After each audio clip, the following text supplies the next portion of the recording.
U.S. President Donald Trump took a victory lap on Tuesday in his first speech to Congress since taking office. To my fellow citizens, America is back.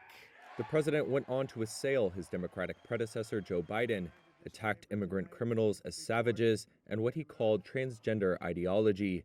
The speech drew catcalls and interruptions from some Democratic lawmakers who held up signs and walked out mid-speech in protest. Early on, Texas Congressman Al Green stood and shook his cane at Trump. He appeared to be shouting that Trump did not win a mandate in November's election.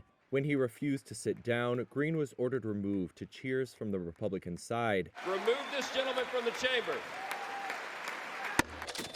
Trump's speech came just a day after he paused all military aid to Ukraine, and less than a week after a disastrous Oval Office meeting in which Trump angrily berated Ukrainian President Volodymyr Zelensky.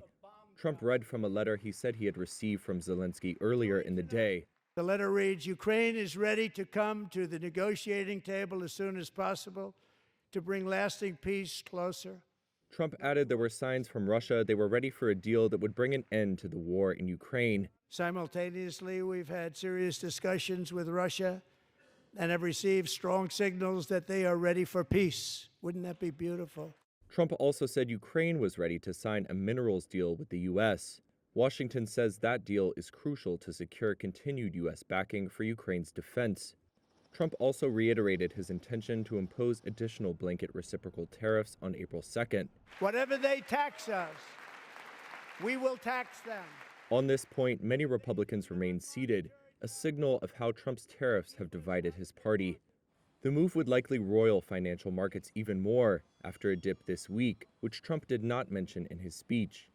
He also barely mentioned stubbornly high prices, blaming Biden and saying he was fighting every day to lower costs.